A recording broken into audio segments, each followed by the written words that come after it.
Hey guys, Dan here and Joe. Oh, Merlin. Merlin the Mighty is the channel. that's correct. Please subscribe. Yeah, you always talk about great things on your channel. So much. Movies, anime, comics, live Q&As all the time. Not lately. I need to do Not more. lately, but many. You know what? I try to schedule them, and I never get the alerts.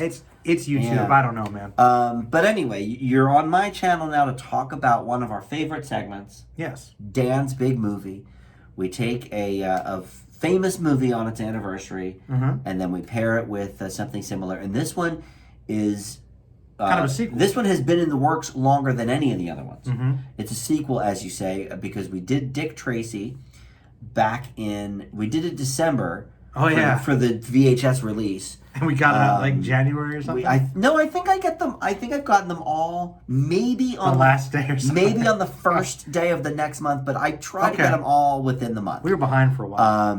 A little bit, yeah.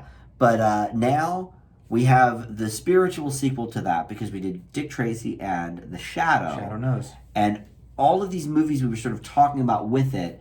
The Rocketeer, one of your, I don't know, all-time favorites, but something that is near and dear to you. It's definitely one that stuck out to me for a while. That I have never seen. You've been wanting me to see it for a while. Yeah, I wanted you to. And so we paired it with the Billy Zane movie, The Phantom. Phantom. So these are all movies that take place in the 30s, 40s, the pulp era. The Pulp Heroes, yeah. And that kind of thing. And something we just discovered about this one, we'll get into in a moment, that the other ones date back 30s, to that period. yeah. But this movie actually does not. This is the first one we actually don't have, I don't have DVDs for to show you. Disney Plus. We didn't watch any special features. Usually I try to do that. Rocketeer's on Disney Plus. Phantoms is on what? Amazon, I think you Yeah, watched it on? Amazon. Yeah, Prime. So you can watch The Phantom on that. So Yeah. freebies for us, but that means no special features. Not a lot of backstory. We don't know a lot of backstory, but we did just learn that this character only hails back to the early 80s, 1982. I was always under the impression that, like some of these other movies, this character had its roots in the 40s and 30s. It just goes to show how much I knew about it, because that surprised me too. But Yeah. as I think it really speaks to what we saw and how the tone of the film and how it was made and the design of the character. It's clearly influenced by that, And so love much so letter. that I thought it was from that time. Right. Yeah. That's pretty good love They letter. got everything right. They hit I all the mean, marks. Yeah. Oh, and some of the, even when we compared it to some of the other movies, we're like, wow, this location looks similar. Yes, These costumes, to this that. villain, Yep. couple of the villains seem really similar. There were some themes that we're hitting on. So originally this was conceived as a black and white, low budget film. Oh. And these guys were shopping it around, the creators of this character were shopping it around in the mid 80s. And they, so everybody turned them down.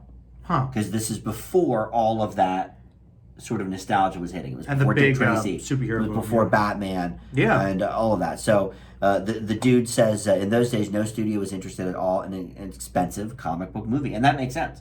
To that point, The special effects weren't there. I think it would have been hard to do this 5 years earlier. I mean, Superman was like the one, and that's because that was a big project. right. Really, I mean, honestly, something And Warner Brothers, threw all of their money into it. behind those Superman movies. And you could tell. Certainly the first but few. it was hard to match that production. I Right.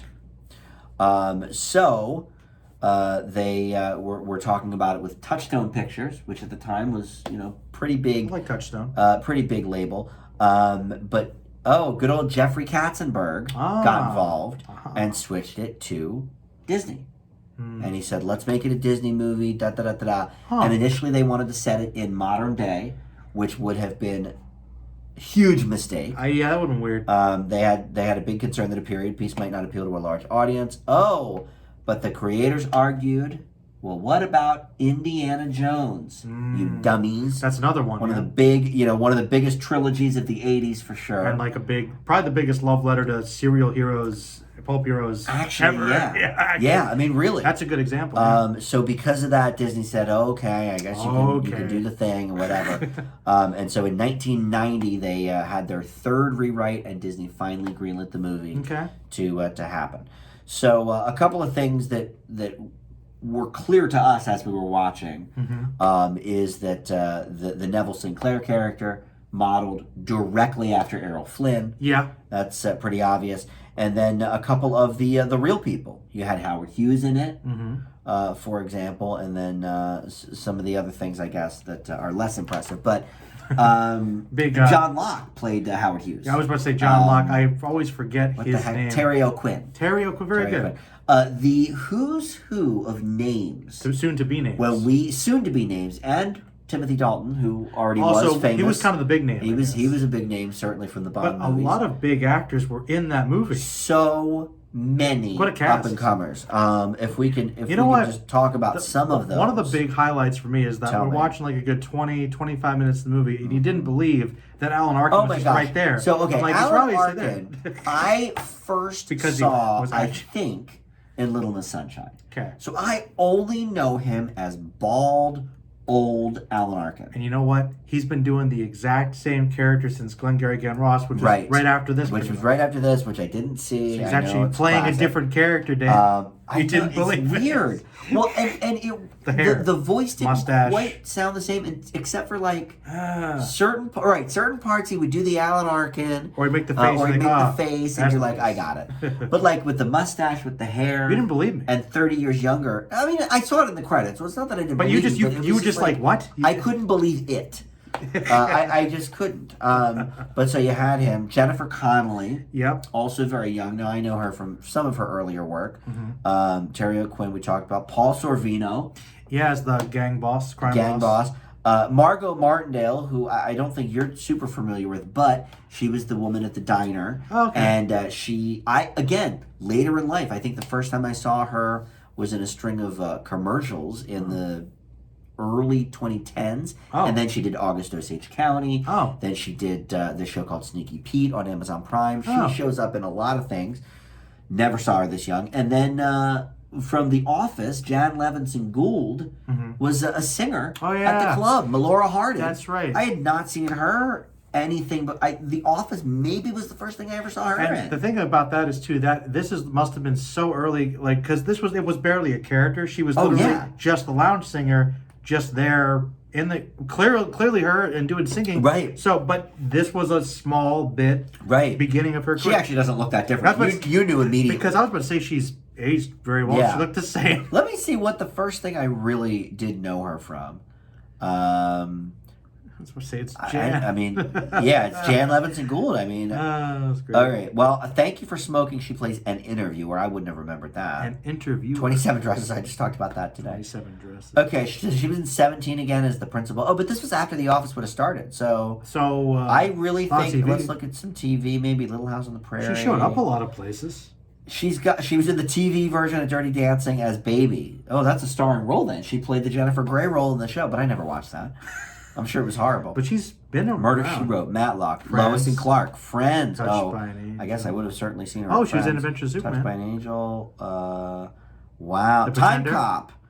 The Pretender, Diagnosis Murder. So she's been around. She's been around. Judging Amy. But The Division. Monk. Oh, she was in a recurring role on Monk. This woman's been in like every random show. God, look at that. Like she's got a really diverse. She did the circuit. She did one episode in like every show. She did the whole circuit. It's funny, not weird. to go off on too much of a tangent, but this is interesting. It's funny, me and my old TV watching, but there's shows that like everybody would go on if they were in the 70s. Like in the 70s, every single person that was an up-and-coming actor was on Happy Days. And they were on the Jeffersons, and they did the circuit. And then in the 80s, everybody was on Night Court or Cheers. In the 90s, everybody did Friends, Murder, She Wrote, Matlock. And now it's like Law and Order, NCIS, you do the circuit. But, this is the first time I remember seeing her in anything. So this cast is just, and Timothy Dalton, of course. It's a good cast. And then Billy Campbell as the Rocketeer, who we realized didn't really do much. He's the Rocketeer. Else. He's the Rocketeer. I guess he was on the Killing. Wait a second. He's Jordan Collier on the 4400. I just finished watching that. Which I wow, he looks some of that way different. Yeah, he looks like young Indiana Jones. But that would have been, 25 years, I guess, earlier. But yes, he really does. They really made him the part of this young looking Indiana Jones type. And what I mean by that is I think they modeled it because it looks very similar because if you remember in the third Indiana Jones movie, he really looks like the young Indiana Jones, who I think looks very similar to the young Indiana Jones show. He looks like a young Harrison Ford Indiana Jones type. So I think that was deliberate. His hair, his face. Oh, yeah. It was just, they clearly knew what they were going for. Well, especially since that's how they kind of sold the project. Yeah. Well, look at Indiana Jones. Gotta make it. And the last one came out the year before. Yeah, that's true. Oh yeah, we should talk about the whole anniversary part. Well, so this is the 30th of the old Rocketeer. This is, I think, the last 91 we're going to. We go there a lot. We've done Thelma and Louise. We did Defending Your Life. We did so many. True Romance, maybe. I don't remember. That was 93. That was 93. Close enough. But I think there was one more in there. But anyway, we're veering away from that. So this is the last biggie. But there were still plenty more in 91. 91 was a good year. People don't remember. So the director of this, Joe Johnston, we found out has sort of a hit or miss. He did Honey, I Shrunk the Kids. Classic. Which, have you ever seen? I saw it one time in theaters, so it had to have been 33 years ago. All right. Or 32 years ago. Were there two? There were three. Because there was Honey... We Shrunk Ourselves. I think Honey, I Blew Up the Kid was second. All right. And then Honey, We Shrunk Ourselves was third. And then they had the show. In the first one, there's a scene where they go into the garden and they meet like bugs and one of them dies. And I watched that. That's the first one. I was so young, I barely remember. Yeah. So I barely. That's what I remember the most. I remember that scene scaring me. It was scary. I was 11, I think, when it came out. I didn't care for it. They oversold the theater, by the way, so I saw that sitting in the aisle. Oh, okay. That's what they did back then. But But he did that, and then he did Jurassic Park 3. This guy. Yeah, so he's like, it's like mixed bag. It was like every one we saw that was like, that's interesting. They needed a crap one. But this was one of his first ones. I mean, Honey, I Shrunk the Kid was the first, and this was only 2 years later. So that's another good one, I guess. Yeah, I mean, okay, let's talk about. I guess give us the plot of the movie. I was just saying, like, I was thinking we haven't even gotten into the plot because I think we're interested in, oddly enough, without research, the build up. Look, the plot is honestly pretty simple. I mean, you got the main character guy. Is it Billy Campbell? Billy Campbell plays the Rocketeer. The Cindy Rocketeer is this young pilot who I'm guessing his airport's not doing well or something because it's the Depression and he's going to lose his plane. Gets in a fight with the FBI guys, but nearby somebody's trying to steal some engine or experimental thing that Howard Hughes has been working on, and they kind of got caught in this fight. The FBI is after them. There's a big gunfight. There's also mobsters involved. Your favorite. Of course, gangsters. This movie has everything you'd expect from the time. Yeah. So gangsters are intertwined, and they're working for somebody, and the Rocketeer soon-to-be and his buddy Alan Arkin, this older engineer guy, happen across this experimental thing, which turns out to be a jetpack. How do they know each other? It's like Marty and Doc again? Basically. Okay. Well, it's because he works at the airport as a pilot. He works and there. He works on the planes, and he's... Because they do seem like they're best friends, but again, they're like 40 years apart. Think about this. 1990, what was popular? It's a Doc Brown thing. Good point. Right. They're doing another Brown bit. They're friends because, at least they have interests that make sense. Marty Marty just thinks he's cool, like, hey, Doc! I think it is true. Maybe a little more plausible. Yeah. But yeah, basically the same thing. And they find a jetpack, but he wants to kind of keep it for himself because he thinks that it could work for the show, or he could learn to fly it and find out how it works, and they can replicate it. But there's people on the way. Meanwhile, he's got this girlfriend, Jennifer Connelly, who's trying to be an actress because we realize it's near LA, but he's not really super supportive of her, and he's just so focused on flying. It's that whole thing.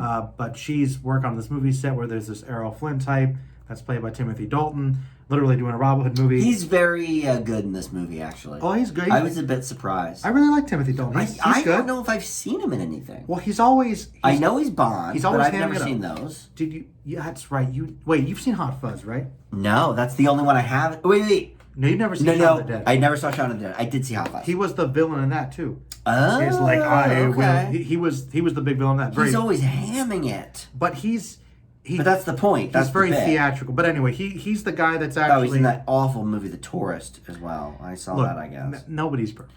I never saw up with things I've seen. But anyway, we find out that, yes, he's got the gangsters were sent on their way to actually steal the jetpack, and he was behind that, and he's trying to figure out where it is, and he actually kind of overhears because Billy goes into the set and crashes everything after they're filming and injures one of the people and actually gets his girlfriend fired. But Dalton overhears. Yeah, it was horrible. He actually heard that he has a jetpack, and eventually she kind of gets entangled and kidnapped. And all the while, he decides, oh, I'm going to be the Rocketeer, and he gets a helmet made. And before you know it, more things ensue, more chases. And it turns out, eventually revealed, Connolly finds out that Dalton has actually been working for the Nazis. Yes. And trying to get the experimental technology from them. And then it just kind of culminates with this big shootout. You got the FBI, you got Nazis, you got gangsters, and the Rocketeer and his friends all in this big showdown. And eventually... some of them turn on the other because they're you know, they might be the mob, but you can't F with America. One of the more iconic thing about the movie, also very pulpy, is great. You could have seen that in the old 30s or 40s thing. Yeah. Sorvino's like, hey, you know what? I'm evil, but I'm not that evil. It's like, basically, I'm going to make an honest buck, but I'm still an American. So he teams up, and it's I like that. It's fun. Definitely pulpy, I'd say. But there's a big battle on the big Zeppelin. Oh, and one detail, kind of mysteriously throughout the movie, is this big Dick Tracy villain who's like unstoppable. With the weird jawed face, and turns out he was working for the Nazis too. Right. There's a big fight with him, but yeah, Rocketeer. Is he famous? I forget. I have no idea. I forget if we learned who he even is. I don't know. But the Rocketeer basically has to save the girl, save the day, and spoilers, he does. Well, look, we always talk spoilers on Dan's Big Movie because there's always so much. He gets a plane from Howard Hughes as a gift. Yes. He and Connolly get together. And Hughes only kind of bookends this film. He's in, I think, one scene in the middle, but like... in the beginning, mostly middle. A bookend. Like, oh, I'm looking for a thing. Oh, you're still looking for a thing? Right. And then, honestly, comes in and saves the day, and you think, you know, this movie should have just been Howard Hughes. It should have been called the Pre-Aviator. Did you like the Spruce Goose reference too? Like I did. Like it's gonna fly. That was good. Like, whatever, you forget the jetpack. Yeah. No, but that's basically the movie, and I think it's fun. I think it's very fun. It is fun. Too fun. No, it's not too fun. It is a lot of fun, actually. I'd say I'd describe the movie as fun. I think it is fun. All right. Now my positives or my negs? Oh no! Well, first, let's see. What should we start with? Well, because we already did the cast and the director and all that. Well, he agrees with me that it's fun, so I'll tell you what. We'll start with the positives. We'll go with your negatives, and I'll echo and see if I agree or disagree. Okay, positives. It is fun. It's a lot of fun. Mm-hmm. A keyword. This obviously, look. This is we do the anniversary to the month, so this obviously was a summer movie. Yeah, it was feels like it, right? And it feels like it. It much like Indiana Jones, much like Dick Tracy the summer before, and Batman the summer before that. We got it. Yeah. It's the summer of the pulp. And when you think about it, really, in this era, I mean, I guess this kind of was the Marvel superhero movies of. Right in a row, you had Batman, Dick Tracy, Rocketeer. Well, it's interesting. 3 summers in a row. Before they really tested the waters with all the superhero stuff, it's like all these pulp heroes were kind of like this testing grounds for a lot of it. Which actually makes sense because I feel like they were the ones who got the radio shows first. Well, they're the templates. The radio shows were all of these old heroes. You had Dick Tracy, the Shadow. The Shadow was big on the radio. And then, of course, those ones clearly inspired a lot of the superheroes. Right. So it makes sense. So it actually does make sense. But I do want to point out this actually wasn't a big hit here. What did I look at? So the budget was $35 to $40 million, and the box office in North America was $46 million. You know what? I actually thought I thought it was a big hit. I thought it was actually a failure. Oh, okay. Like a bomb. And do you think that's because they never made a sequel? That you always had that impression it was a big bomb? Well, it may be that. It's also just kind of one of the reasons that I wanted to show it to you. It's one of those movies that I knew that it wasn't a big hit when it came out. Yeah. But it's another one that over time, cult following, it's appreciated more. And I guess I kind of didn't remember it that way. I thought it was a hit when it was out. Not like a Batman or Dick Tracy level. Although Dick Tracy, I guess, kind of wasn't that much of a hit either. But from my experience with a few people I know that know the Rocketeer, and just myself on it, I always got the impression that wasn't a big hit. But it's remembered fondly by the people that saw it, and it's become kind of a cult classic. Yeah, I mean, I guess this is maybe one where We're just like, oh yeah, Rocketeer is big. where the legend grew on VHS, and because people know about it, and sometimes it comes up in videos like, oh, let's look at the Rocketeer again. Well, how and great Disney it was. Channel or Disney Junior or whatever The has show. that new Rocketeer cartoon show. So people know. So people do know. Now that does take place more present day, I think, but Yeah. But in any event, It's more positive. so okay, some more positives. I think the effects. Pretty good. First of all, the flying effects, Seamless. seamless. Honestly, The dude. fact that this was 1991, when obviously they didn't use a lot of, if any, computers to do this kind of stuff, You know, I think it looks great. It still looks great. that was one thing that I was worried about. Is like, some of these flying. Yeah, Like, sometimes they don't hold up. as Maybe well. like one or two, but like honestly, when he was flying, I'm like, wow, this doesn't Thought it look was great. fake. It doesn't look fake. at all. And imagining now, if I had seen this in the theater, I would have been Back in the day. 13, 14 at the time, maybe 13, I think. Pretty cool. And I think I would have thought it was pretty cool. Yeah, I really think the effects still hold up, so that's very good. I liked Billy Campbell's performance. Okay. I didn't know that was good old Jordan Collier from the 4400. Now you do. And now I do, and I actually thought it was kind of annoying in that show, but he was like the Christ-like figure or whatever, and it was a bit much. Different character. But here, the whole wide-eyed, plucky. I thought that bit was good. I think he did a good job with that. Good. I thought the set pieces were pretty good. Nice. Yeah. Sets. And you could tell that they didn't spend Dick Tracy level money on it. No. You can tell that. But at the same time, where they are, like at an air base, in a desert, at a restaurant, you didn't really need really dramatic or elaborate set pieces. They weren't trying to bring a comic book. No, to life, exactly. but I think it echoed the time appropriately.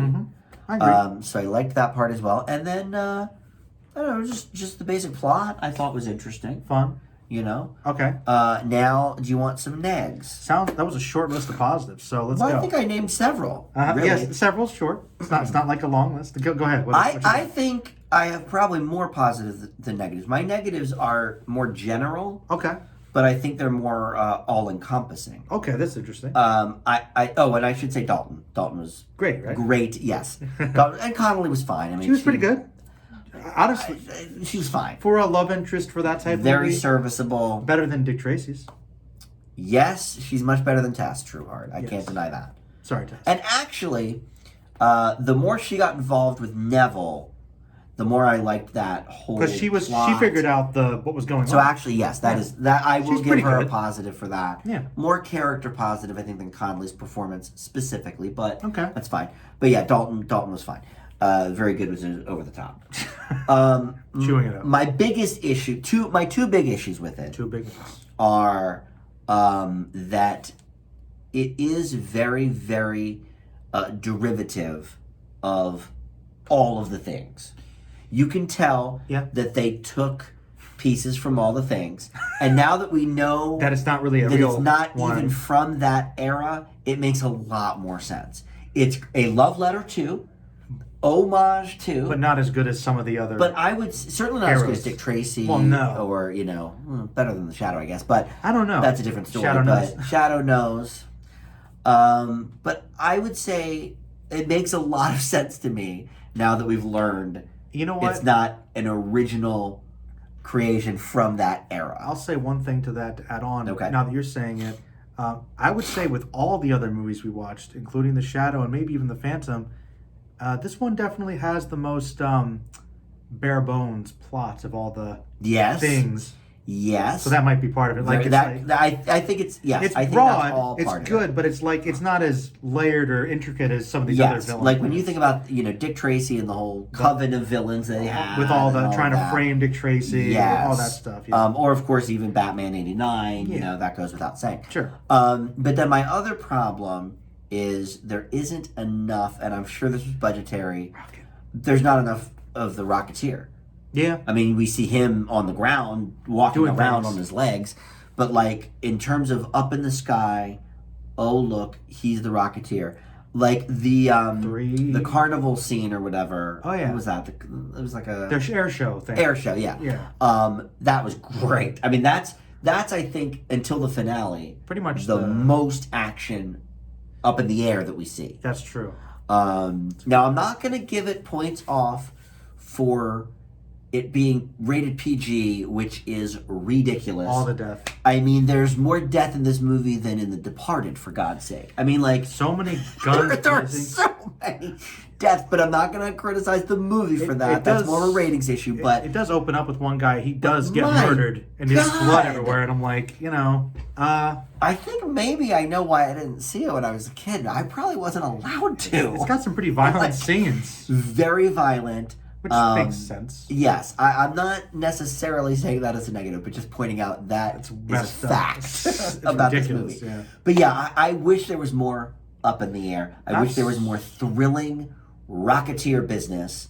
Now, once they got to the blimp, towards the end, Oh, his uplands that good. was awesome. That there was again though. To Not a rid- lot of Rocketeer air stuff. He's in the air. He's in the air on a blimp. Well, I And think they're in it. how But when about- he's hanging on, that's kind of cool. when he's on the top We don't fighting get the that much, guy but- with a big explosion. Yes, that's all.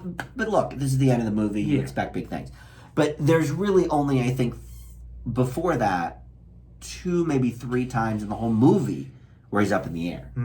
For a movie called The Rocketeer, I don't know. I mean, it could have easily been called, the actor who was a Nazi. I mean, it gives away a little Spoilers. bit of the plot, but The stolen. I feel like there's more about that plot and that sort of. I mean, yes, I guess it all centers around getting the rocket. getting the rocket back, whatever.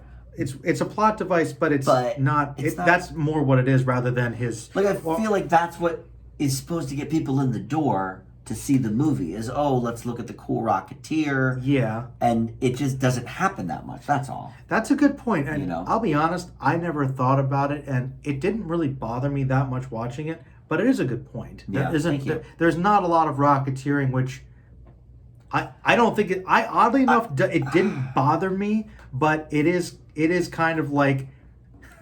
It's kind of like an Iron Man 3 where he's just regular man. No, I hated Regular Man. That's not exactly the same No, because he's but got you're so much right. stuff going on, but it's like Yeah. you go to see Iron Man and he's not in the suit. Yeah, like I feel like a little- when you go to see The Rocketeer, Guy in a rocket. you expect a lot more of that than you do the mob murdering people. Because we get a lot of that in this movie. There's a lot of gunfights and a lot of fist fights, intrigue. Yeah. I think that there's just a lot of good pulpy stuff going on. I think there could have been a better mix. Maybe. You know? Yeah, actually, And I'm sure that was budgetary. I'm sure because the $40 million, if they had a $50 million budget, maybe we would have seen him up in the air 1 or 2 more times. How was the But- pacing for you? Oh, pacing was fine. Okay. Pacing was fine. I wasn't bored with it. I think there are a few there's lulls enough for me. going on that you never necessarily get bored, or I didn't at least. What were the holes for you? Oh, I just thought honestly there were a couple scenes, maybe where it followed the Rocketeer sometimes, where he was on the ground like discussing things or there were a little but that bit was of like downtime. plot advancements Like, theoretically. there were some of those that I thought there was a lot of that stuff that was just okay, and it's interesting.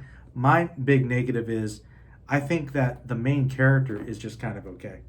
He's very bland, pulpy, base hero. But again, that's because it was just a Derivative. template. Yeah, And- I think that speaks to what I was saying about everything is sort of And I derivative. think that whole thing kind of is with him as the main character, the focal point is falls short. he's for you. he's okay as like a generic good guy hero, but he's not particularly interesting or memorable. No, we don't really know much about him other than He likes wants flying. He likes to fly. And he's, I guess, patriotic, but Okay. and also I'll be completely honest, and maybe this is also because they didn't have enough rocketeering.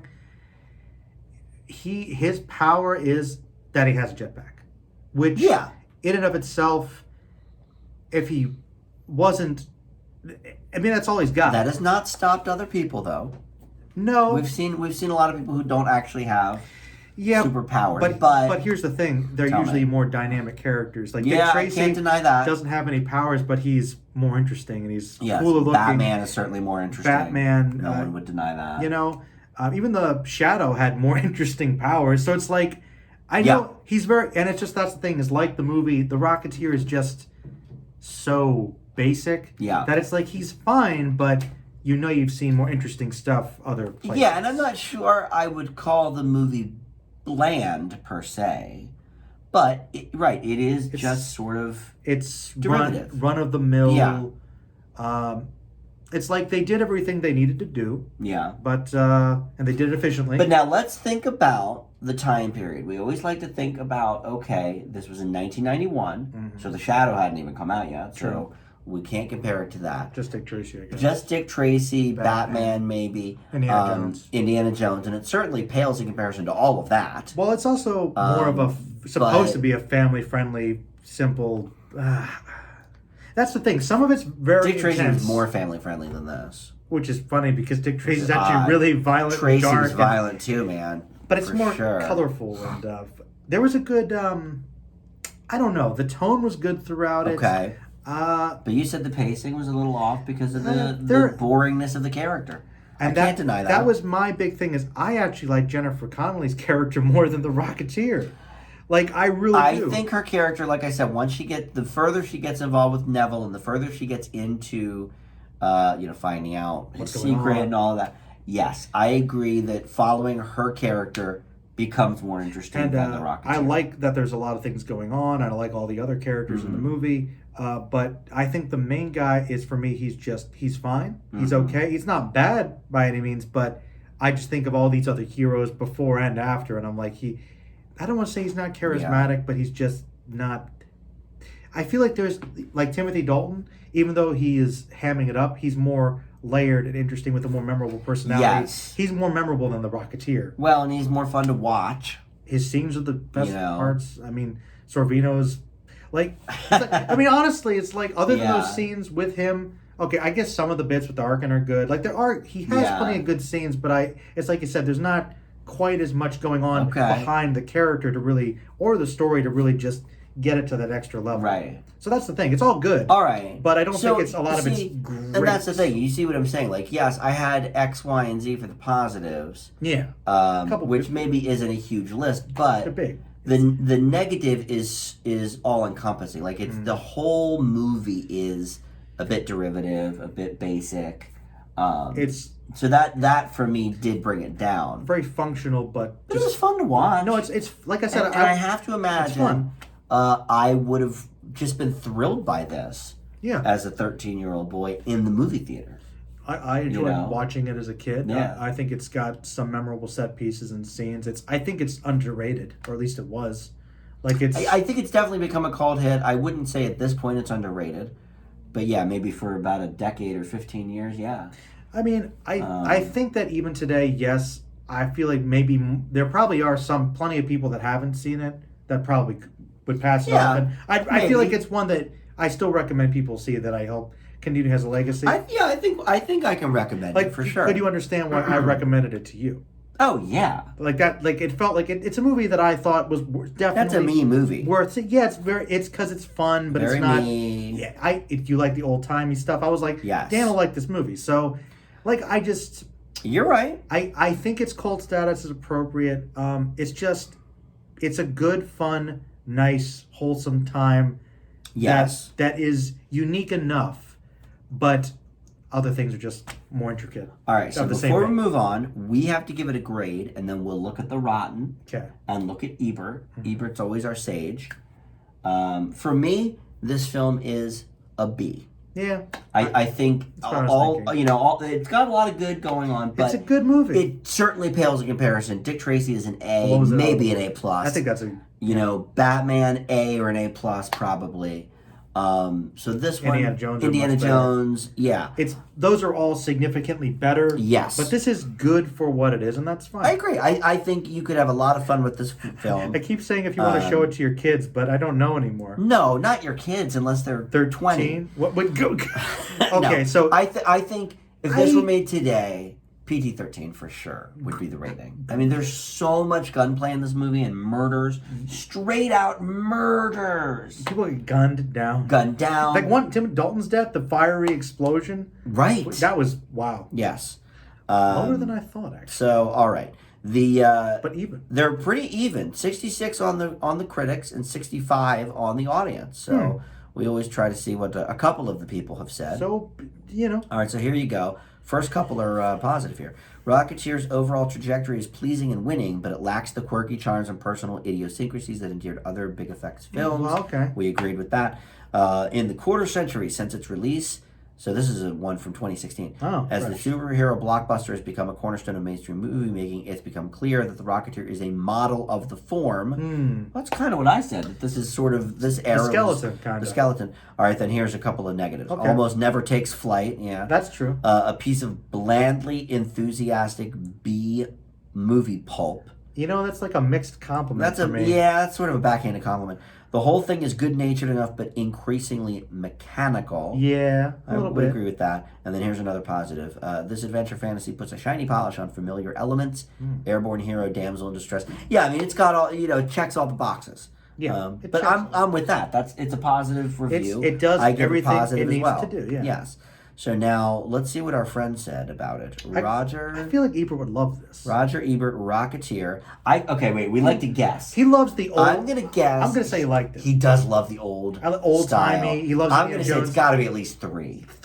Three sounds good. You think? Yeah. All right, Well, let's maybe see. 3. Oh my God, 3 even. Oh yeah. We know our Ebert. I was at like, he this likes point. this stuff. All right, let's see. Usually he spends the first 3 paragraphs talking about Summarizing. He'll talk about all the big Right, special right. effects. Remind me of old good the plot. times. The growing movie's up. innocence extends with special effects, which may be state of the art, but sometimes seem as charmingly Innocent. direct as those rockets in Flash Gordon. Yeah. Even when the special effects are elaborate, they seem old fashioned. Yeah, I like that. I agree with that, but I think that's the point. The I Art think that's the Deco. charm, yeah. It looks good. Yeah. All right. The virtues of the movie are in its wide-eyed credulity, its sense of wonder. Bill Campbell, an actor, lacking in charisma, but maybe the right choice for the role. That's You know what? That's kind of what you think. I agree. I agree. Yep. He works. All right. So I think we kind of agree with all of that. That's funny.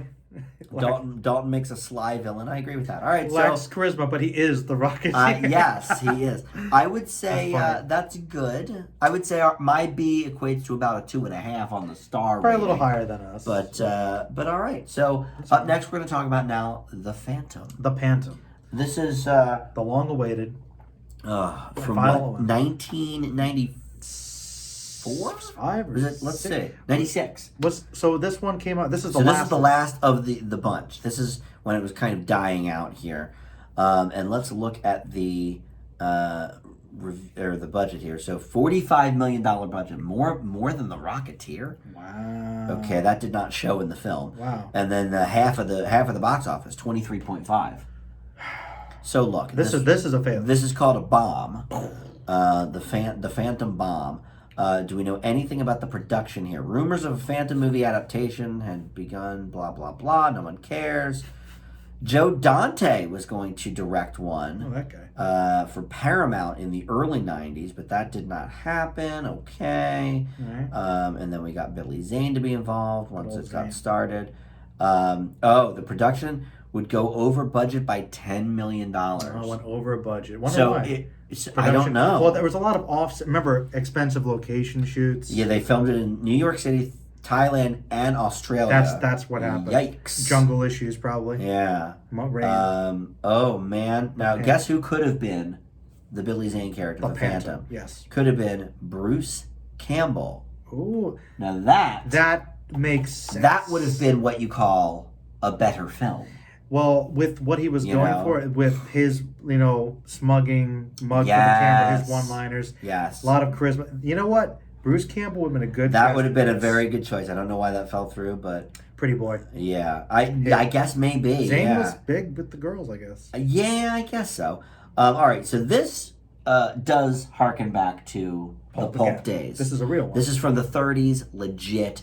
And this particular film features several elements from the first 2 Phantom stories Oh, nice. back in 1936 from the newspaper strips. Now, by the way, you know me. I love to collect the old reprints of the Covers. original strips. Newspaper strips, yeah. I wonder if there's a Phantom book. There probably is. I'm sure. There's probably a collection. Don't think after seeing the movie I'll rush out to get it. I'll find it for you. But well, yeah. I mean, I'll certainly take it if I'll get you someone gets it for me. I'll make sure I get you the one that modeled for the Billy Zane. Please do. All right. So what's the basic premise here of the Phantom? Well, much like our good friend the Shadow, they drop some complicated exposition right in the beginning about something about pirates and the legend of the Phantom, and the legend of the Phantom is he's this individual who, through the years, defends against all piracy and evil in the jungles, or something about a skull. Yes. Then we jump forward, and there are people, evil Indiana Jones types. Yes. Raiding graves. Okay. Oh, yep. You keep saving. I'm gonna save it. And they're raiding things should belong to a museum, but they're kidnapping children. We like that. Yes. That's a classic. And Phantom. Oh yeah, that's right. The Phantom goes in and goes against them, and it turns out these guys are working for some guy, another maniacal guy back in New York City, who's searching for these ancient skulls, which will summon all the power, so he can get that power and take over the world or whatever. Very maniacal. Very maniacal. And Zane is trying to track this down. Meanwhile, there's this woman. I forget if she's a journalist or she's some adventurer. I actually forget. Some lady. She's on her way just investigating as well. And he kind of gets caught up with her because she gets kidnapped. And then she gets entangled with some of the other henchmen. Mm-hmm. There's one of the henchmen who's Catherine Zeta-Jones. That was a nice surprise. The bad guy's got he's got a couple henchmen who's like the evil Indiana Jones guy, who I like that. We'll have to look up his name. I like the actor. He's in Things. Mm-hmm. Also the gangster Richie Aprile's in there. This guy's got gangsters in too. That's right. He's got the mafia working for him as well. Some similar things here to other movies. And these are all the same. Really. And also, a lot of his henchmen are actually henchwomen. They're all female flyers. That's one thing this evil billionaire guy's got, who's led by Catherine Zeta-Jones. But they managed to actually kidnap the Phantom because he gets in this chase when he finds out one of the skulls is in the Natural History Museum. And that's ultimately where he gets captured. But they get on the run, and they track it down to wherever the location is in the island. Mm-hmm. And they find out when they get to the island, because the Phantom, after a number of different chases, manages to see, it turns out that the pirates that originally fought the Phantom hundreds and hundreds of years before, they're still going.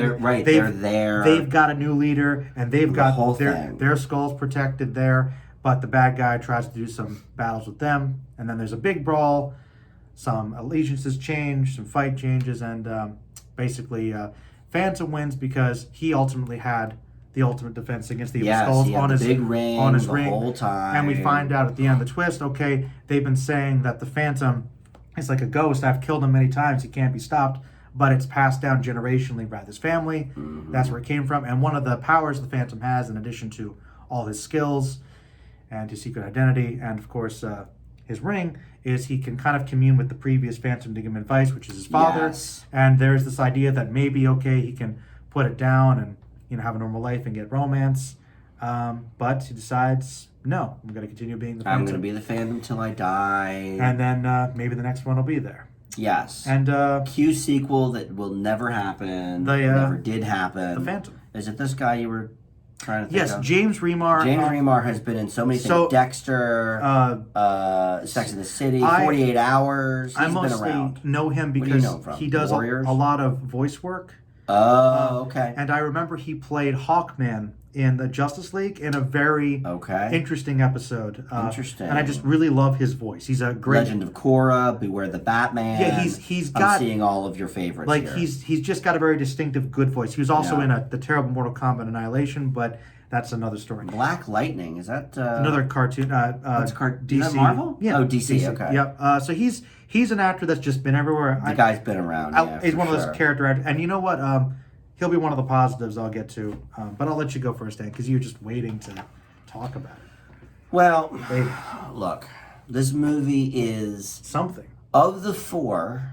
Now we're talking Dick Tracy, Shadow, Rocketeer, and this one. This is the worst for sure. For sure. I could agree with that. It's a mess, isn't it? It's a mess. Now, granted, I will say... It's got some good things in I wasn't sure how I was going to feel at the end of this because, I thought you were going to hate it more than Well, you and I always do the late night runs with these movies, and I was getting over being sick. You're like, so we didn't start this until, probably about 3 in the morning. We talked for an hour beforehand, so you were like, you're like, I'm not going to watch The Dumb Phantom, but I watched it. you did it. You did That's all I can really say about it. Yes, I watched it. No, I don't know. Look, I was trying to not just completely dismiss it. Okay. But it's a complete mess. It's even messy. even in your description just now, it's like there's 5 or 6 things going on at the same time. I actually had a hard time converging. Yeah. You did much better than I would have done. Well, that's because I saw it twice. That's right. You had actually somehow suffered through it 6 months before.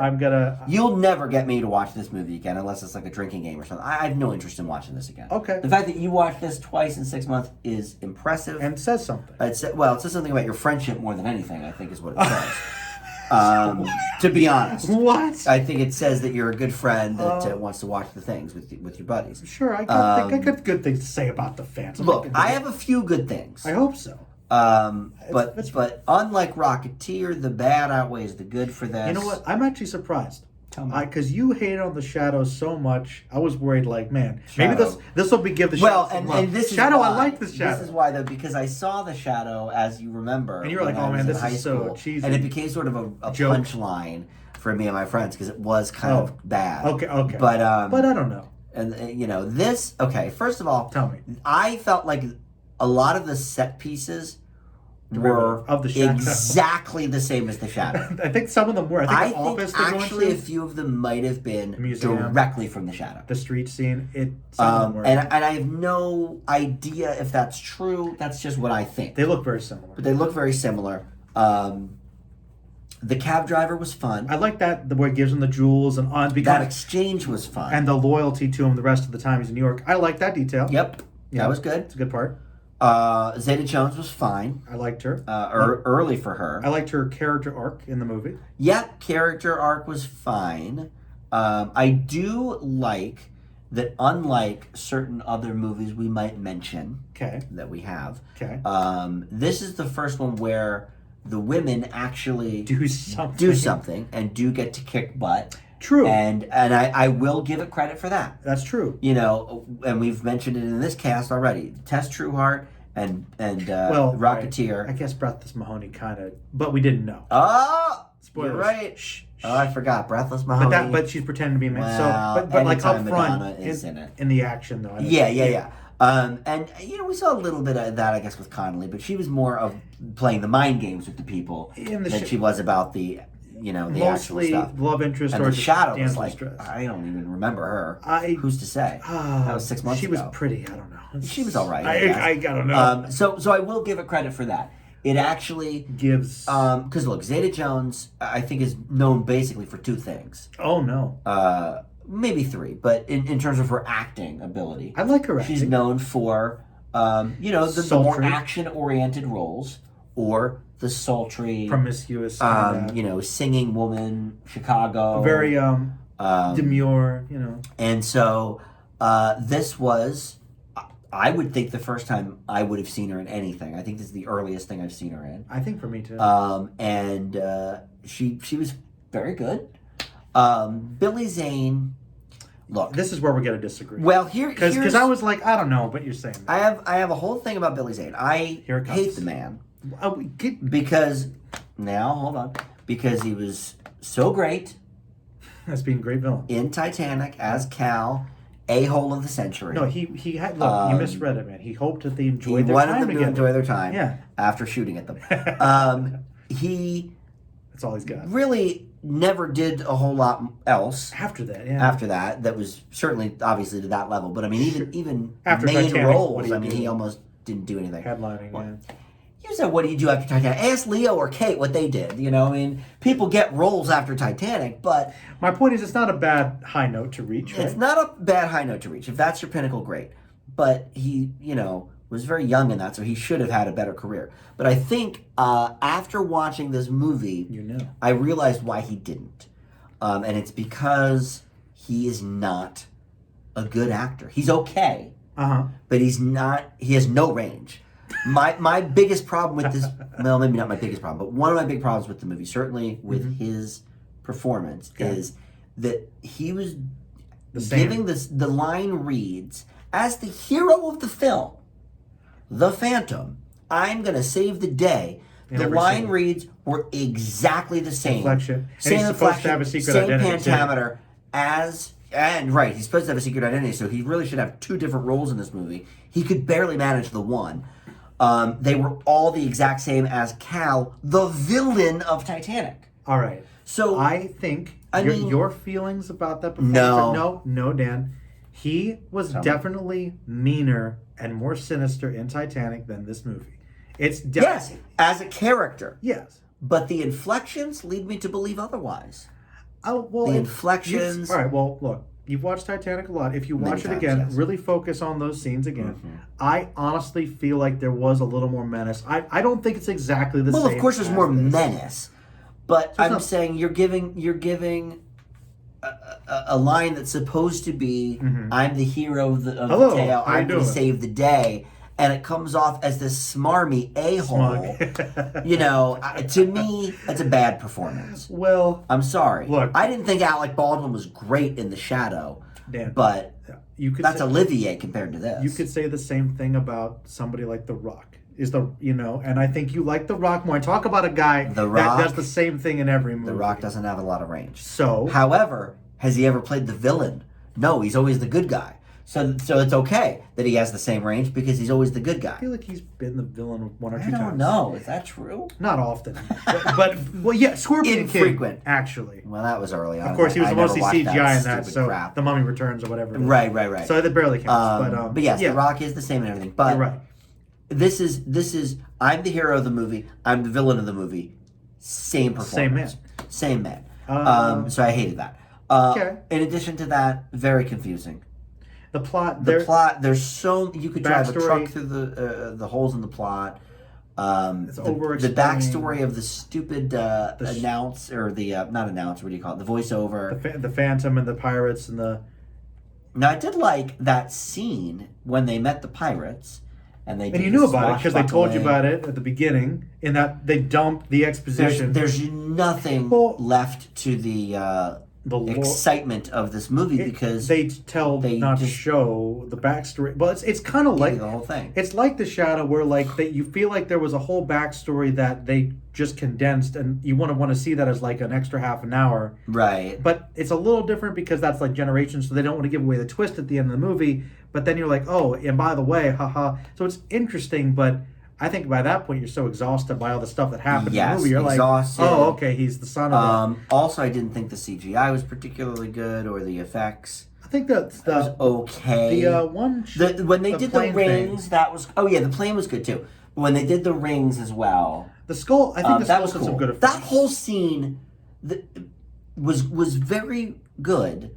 But by that point of the movie, I was just over it. You also pointed out that pirate set did look like it was on a hook or something. Oh my God. No, I thought it was directly from the Pirates of the Caribbean ride at Disney. It looked just like the freaking Pirates ride. Maybe they had it on loan from Disney. I don't know. Something like that. But but there was action I liked. There was good fighting and the stuff. action was good. But yes, the set pieces. All right. Okay. Go ahead. I was just going to say, one of the other issues of doing the sort of back-to-back as we do with the double feature compare and stuff is that, your main buzzword for Rocketeer is fun. This movie isn't fun.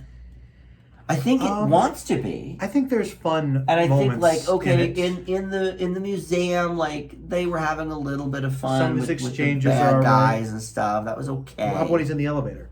Yeah, it was okay. Down. Yeah, actually, that was pretty good. There's some good when he was stunts. on top of it. Yeah, I didn't say the stunts were bad.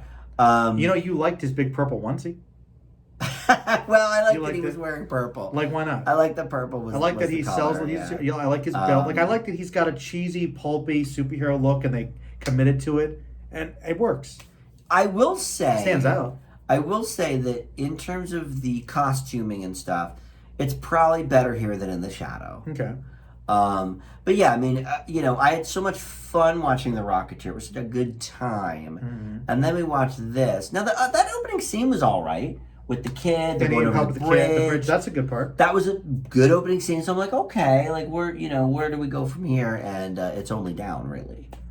So this for me was a miss. Okay. Well, But what do you think? I don't know if I'd say that it's steadied down because that's just not how I felt about it. I'd say that it was. The ending was good. It went back up at the end. It was uneven. Like yeah, for sure. There were a lot of little things about it I did like. I think that one of the things I enjoy, much like The Shadow, is I do appreciate the kind of over the top nature of the villain's plot. This is another villain who's very hammy, living it up. He's pretty cool. Also. And this is what they did back then. That's what they did back then. I thought he was a good villain, and much like The Shadow, interesting plan, very fantasy, big scale. It's kind of cool. I liked the lore. I also liked the secondary villain, the pirate leader. He was cool. Yeah. I like everything pretty much once they got to the pirate guys. So he was cool. Except for the set. The set was a little cheap looking, but or obviously a set. Also, our buddy that we watched it pointed out, and it's something that I can't say for the other movies except for, I guess, Dick Tracy, but in some ways even more so is that of all the pulpy movies, this one had more fleshed out henchmen with distinctive personalities that I found memorable that added to the team, and I liked that. Usually you don't see movies where the henchmen have characters like James Remars, the evil Indiana Jones, that has a vendetta against the fan. And Catherine Zeta-Jones is quite memorable. And Richie Aprile, the gangster who wants to go in but then doesn't and then realizes it's bad, tries to double-cross him and gets murdered. Sopranos again. So I appreciated that. I liked some of the little fun elements and exchanges with some of the other characters, like the cabbie. His bit with the jewels is good. Cabbie. Stuff like that's good. I find little things about the lore interesting, like the library.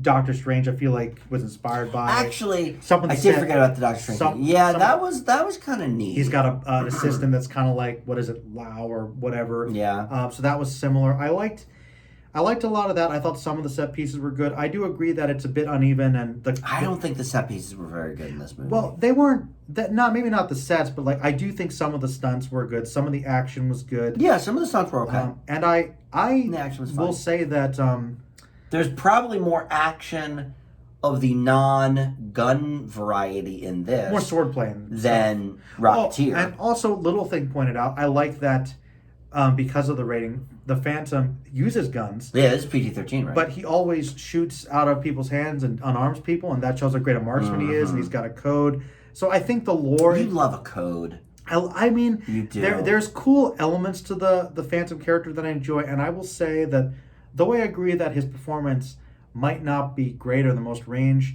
he had charm. He felt like a pulpy hero. I liked his charisma. He was having fun. He was proud to be a hero, and that was the fun for me. Thing is, I know you don't like Billy Zane, but if I had to compare our buddy the Rocketeer to this guy, he's got more charm, personality, and feels more like a superhero. Yes. Admittedly, it's more of an origin, and that for me, the Phantom has, even though it's inconsistent and a mess, in some ways it has more personality, interesting things that the Rocketeer did not have, which I said was a negative. So that's why I can't say. But the Rocketeer is also for kids, so I don't think they need some of the more nuanced stuff. Oh, but this movie, Pixar, argument over. Argument over. My point is that yes, the Phantom's a mixed bag, but to say it's a steady decline, I disagree with. No, it's not a steady decline. I misspoke on that. It goes up again at the end with the pirates and everything, and there's some interesting things about it. And I agree. Zane, probably not the most dynamic actor. In Twin Peaks, he was the same guy. So I get it, but I think he was fun for the pulpy role. Well, I like that. This would have been, of course, before Titanic came out, so if I had seen this in theaters, I wouldn't have known that he was a terrible villain. That he was the same in every movie. Yeah, I mean, I do think he's charismatic. I think that's why his interpretation of Cal in Titanic is interesting. Because it's not just... I'm evil, you're my wife, whatever. Like you could see he's charismatic, but he also is a D-bag. Clearly has charm. He's clearly a good-looking dude. That's what he gets by. And that's what he gets by on. But here, Eva Mendes, again. Yes. Attractive but horrible. But it's not like, this is probably unfair, but Michael Keaton has plays the quirky billionaire guy, but also the star. It's the range is there. Or Warren Beatty. Please. Dynamic. So, yeah, he's not that, but I think he's got the fun charm, which is important. He does have charm. I wish the movie had more. And you liked his sidekicks. Positive You liked the horse, aspects. the dog scenes. Those were good. Well, yeah, you liked I mean- those. They were buddies. The wolf. Now you're just reaching Hey, for positive. Good. All right. Oh, I guess hold on. Before we look at the Rotten, we gotta should give do our our grades. own grades. Look, if I give the Rocketeer a B, that's true. this has to be at its peak, Peak. a C. Okay. I was thinking C minus. Oh my. I suppose you've talked me up to a C, Well, look. but I'm not going to go higher than that. Well, that's fine. Look, I enjoyed it, but I admit it's a mess. I was It's a thinking mess. I was thinking it's a C plus. Zeta Jones She was great. was probably the peak. the best part about this movie for me in terms of the characters. Yeah. Like the fact that a henchman turned, with that line, thinking, "Why are you this way? Interesting. Why am I?" And I like that. It hurt. Now, what about all the lesbian stuff? I think that's.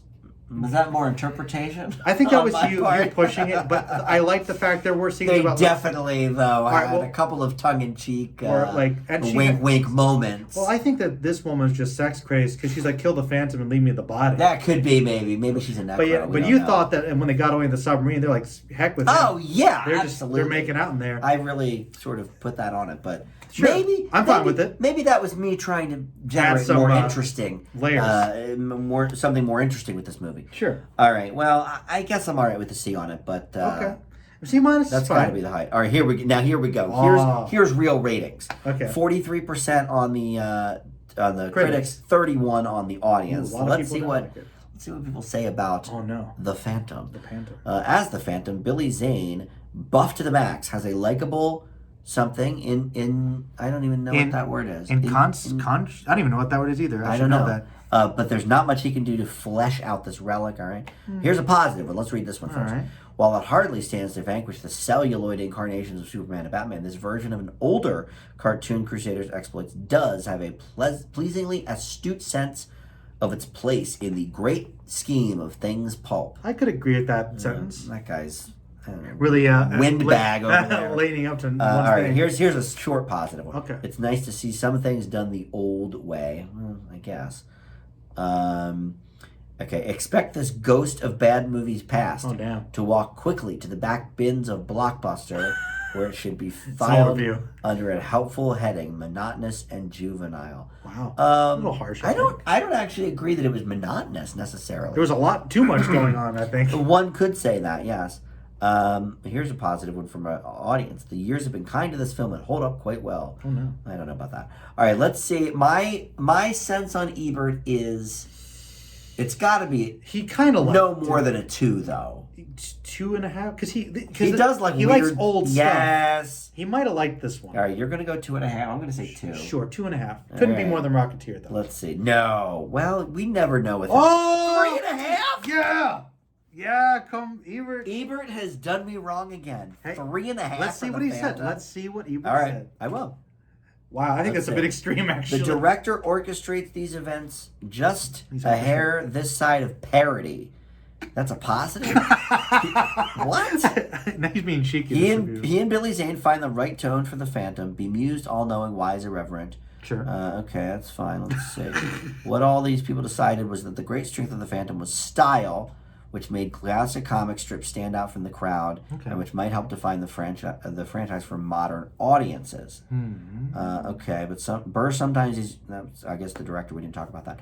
Sometimes uses color and composition in much the same spirit as the Glasgow artist, somebody I don't know, Flashy gangster. who flashy things. gangster types in Malls in Red. Okay. You read those things, I guess. Written by the guy who wrote Indiana Jones: Last Crusade, and has the breakneck energy of the Indiana Jones movies. Oof. I don't know. I about that. disagree with that. It has its own distinctive tone and feel in certain instances. The PG rating indicates it's suitable for families. I guess that is true because, like you said, he doesn't shoot anybody. He just shoots things out of people's hands. Which is cool. I can't believe that's 3.5. Ebert did me dirty again. There's He loved in no way that movie's better than The Rocketeer. Well, like you said, maybe the characters. I okay. think maybe the lead character. I but think yikes, maybe man. he just really liked those things that were more dynamic than Boy, Rocketeer. But Ebert and his love, though, hey, for the old pulp of the 30s. people have got their things. Can any movie do wrong, though? I'd love to see him give a bad grade to one. You have to find them. I guess I will. Well, I don't want to see any movies worse than The Phantom. Man, what if he must have rated Miller's Crossing really high then? Because like, is that a 4 I guess, Because yeah. like if that was, I think actually that is one of his great movies. Okay, good. I hope so. All right, well, stuff, I guess. So that ends on a shock. Ebert loved it a lot more than either. That ends on a big surprise. Look, you know what? And I'm happy 3.5. That's like an A or an A minus. But in, look, in my mind. Remember about the percentage, Dan, is that as much as we like to say yes, rotten, a lot of people hated it. That's a lot of people that liked it. So some people in there I loved don't know it. that 31% of audiences is a high number. But yes, some people liked it. I mean, I guess millions of people. I mean, technically, Well, hundreds of thousands of people. I don't know. Tens of thousands. Maybe tens of thousands. I mean, how many That's people are fine. fans? I'm just saying over time. That's fine for them. I didn't care for it. I mean, I guess. I never want to watch that again. I thought it was okay. Yeah. Now, right. Did you get more out of it that second viewing? Second time in 6 months? Was there anything you found different about it? I liked the things I liked originally more, Okay. and that's about it. Okay. I think I was just drawn to those things because I was looking forward to them showing up again. Yeah. But it didn't really enhance the viewing. Lousy set pieces, though. Actually, to be honest, I think I liked it more the second time. Yeah? Yeah, Well, you watched it with me, and that's always a plus. there you go. Because you were all look. The thing Because is I was this, hating on it. I was actually worried you were gonna hate it much more than you did because of your hatred for Billy Zane, Yeah. because his performance was so good But in Titanic. But now I have a reason why. Now I have a legitimate reason, For why not you just hate Billy because Zane. he was such a great villain in Titanic. It's because his acting is Not that good. very wooden and the One same. note. One note. Maybe not wooden, but One note. one note. He does one thing. And on that note, The last note. we close. So July is going to be Grisham. We've got the anniversary, the 25th anniversary already of one that you've been talking about for Long time. a long time. As long as I've known you, you've wanted me to see A Time to Kill. Largely because of that reconnaissance that happened. And you were always years like, ago. man, he's never done anything good before. Most of the things I saw before the reconnaissance were the bad rom-coms. And- but then you actually introduced me to Contact. And like there were some movies in the So I 90s saw that were Contact like through you. before that like Contact that were pretty good. and now he was Time good. to Kill we're going to do. Yeah, which So we're pairing it with The Rainmaker. yes. You're a Grisham fan. I've only seen a few. I've seen I The wanted Firm. to say Pelican Brief. and Yes, you that's reference been it done. so much. I do reference it a lot for somebody who's never seen it. The Firm, I've seen. The Client, I've seen. I want to watch that again. The Horrible Christmas Movie, I've seen. You ever seen Runaway Jury? And no. And that's it, I think. Well, So now we're going to watch two I've not seen for Christmas next with the month. Cranks. So Christmas with the Cranks is an F. It's so bad. Yikes. And I usually like Tim Allen films. Stick to writing the trial Yes, stuff. do the trial stuff. He likes to do Christmas. The Christmas comedy is not for you. So that'll be next month, and then we have many, many more coming up. I believe April will be our long-awaited Princess Diaries. I think you mean August, right? I'm sorry, August. Like next year already. What did I say? April. April, Well, no. like next year. I meant, you're right again. I meant August. See, that's what Tim's Um, most excited for is the Princess. Maybe that's actually the one we've been waiting for the longest. because that one's been mentioned a while ago. Our buddy Tim, Why did he want us to do that one? just because he was looking up anniversaries and suggested it, and I think he knew maybe I had never seen it. That seems like And a it seems like my kind of movie for Dan- sure. Dan movie, yeah. But another reason why I love this Dan's Pick movie is because we really just run the gamut Of anything. of everything. Yeah. I mean, from the Rocketeer this month, then we're doing Grisham next month, and then the silly, cute Disney princess movie afterwards. So, Yeah. and then later this year we've got West Side Story and Fiddler. We've got Whoopi Goldberg double. So a lot of fun things on Dan's Big Movie. Thank you for watching, Joe. Thank you as always. Ebert, no thanks to you. Stinks that review. Glad he loved it. Yes, he did love it, and God bless him. All right, thank you for watching. We'll see you next time. Bye.